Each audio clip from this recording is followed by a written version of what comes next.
My name is Dennis Tillman. Those of you who attended the OS2 conference in Seattle will remember me as the MC of the conference. I will be introducing the speakers and the topics of their talk to you at the beginning of each of these videotapes. The questions that you asked during the conference, along with our answers to them, will be provided to you in writing along with these tapes. Manny Bellin, our product manager for Windows Presentation Manager, is now going to slow the pace down to the introductory level to demonstrate Windows 2.0 for the first time. For those of you that are already familiar with Windows, I think you'll find the similarities and differences between Windows 1.03 and Windows 2.0 to be of considerable interest. Since Windows 2.0 and Presentation Manager look the same, this will give you an opportunity to see what Presentation Manager is ultimately going to look like. As Product Manager for Presentation Manager, Manny is responsible for the Windows portion of the OS2 software development kit. He is also responsible for acquiring device drivers for Presentation Manager and Windows. Before joining Microsoft, he spent 2 years developing proprietary Windows applications for Hewlett-Packard's personal software division.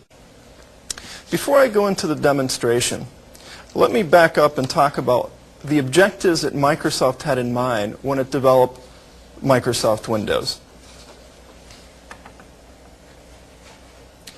The Microsoft Windows ideal, what Microsoft was trying to accomplish with MS Windows, was to develop an environment that allowed for applications that are highly interactive, consistent, graphical, and that work together.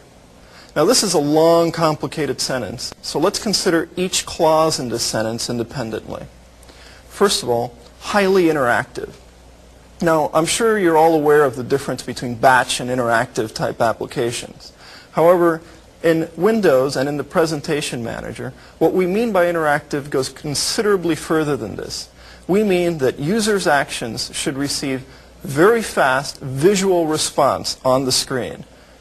We mean also that user interfaces should be very intuitive, that when the user does something, he does it in a very natural fashion and that he gets very fast feedback on the screen. Consistent. Now, in many ways, this is the goal of the application style guide, to suggest ways of doing things that are consistent from one application to another. For instance, the way of moving windows, the way of selecting commands. By suggesting common ways of doing this, the Windows environment can provide a very consistent fashion, a very consistent user interface across applications. Graphical. The graphical nature of applications is important not only to applications such as Microsoft Chart or the micrographics applications, but even to other non-graphical applications. Consider a word processor. A user who says that he wants to type with Times Roman 20-point italicized text, what that user wants to see on the screen is not a code that tells him it's Times Roman italicized text. He wants to see Times Roman italicized text. It's very difficult to do this without a graphical system. Even for applications such as databases and spreadsheets, having graphics in the system is very useful as a way of communicating user interface ideas. Finally, applications that work together. The idea here is that if you're writing a word processor, for example, that wants to integrate text and graphics, you shouldn't be forced to write a graphics program just so that you can intermix text and pictures. You'd like to be able to incorporate graphics from any source of graphics in the system. You'd like the system to define a set of data types and a mechanism for interchanging data from one application to another in a simple, straightforward fashion. Keep these objectives in mind as I take you through a tour of Microsoft Windows. Later on, we'll come back to them, and we'll see how successful we were in meeting these things. Given that we have these different Windows products, or window-like products, we've got Microsoft Windows version 1.0 today. We'll have Microsoft Windows version 2.0 this fall, and in the future, we'll have the Presentation Manager. How do these different products relate to each other? Let's consider the evolution of Microsoft Windows. From the current version of Microsoft Windows, version 1.04, the next step is version 2.0. My diagram shows this as a small step because really the only thing that happens is the user interface changes. There's some things that if you want, you can take advantage of as software developers.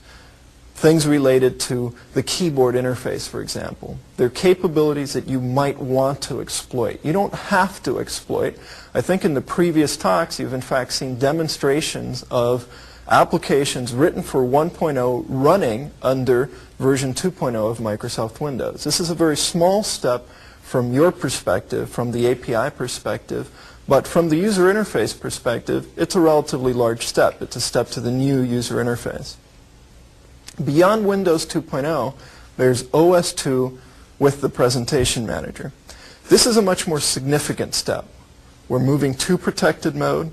We've got the new API, and there's the new driver interface. I'll talk about these changes in more detail. Suffice to say, though, that that's a much more significant step for you as software developers. In the long term, where we're headed is for a 386 version of OS2, or a version of OS2 that's able to exploit the capabilities of 386-based systems. Things like exploiting the large linear address space, the virtual 86 mode. We believe that this is where the software and hardware industry is heading, that 386-based machines will be the next stable platform for the future. Let me show the same information in a slightly different form to communicate a different point. Here are the different Windows products with a timeline. The key point in this slide is that none of these products, except for Microsoft version 1.0, Microsoft Windows version 1.0, disappears. We expect that Windows 2.0 and that OS2 will continue to survive, that they will coexist. In spite of my arrowhead being missing there on my slide, we expect that Windows 2.0 will be a viable development environment for the next several years. We expect to see that MS-DOS and real mode machines will continue to coexist even while OS2 is still ramping up, becoming popular on 286 and 386-based machines. Given that we expect to have all these different versions of the operating system and of Microsoft Windows around, how will we position these different products? Well, one natural way to position them is simply based on the real versus protected mode nature of the different environments. Microsoft Windows is based on MS-DOS. It's a real mode product. It can run on all the different machines. OS2 requires 286 or 386-based processors. Because of this distinction, there's some corollaries, some other positioning factors. The installed base is primarily 8088 and 8086 class machines. The ratio is something like 9:1. Thus, the installed base will continue to be primarily MS-DOS based and Microsoft Windows based. New products, on the other hand, will likely be 286 and 386 based machines and will be targets for the OS2 operating system.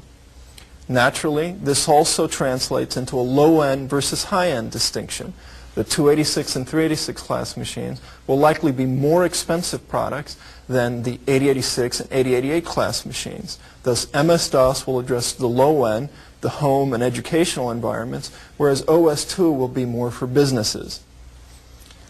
The key point, again, is that we expect Microsoft Windows version 2.0 and OS2 to coexist. OS2 will not obsolete Microsoft Windows.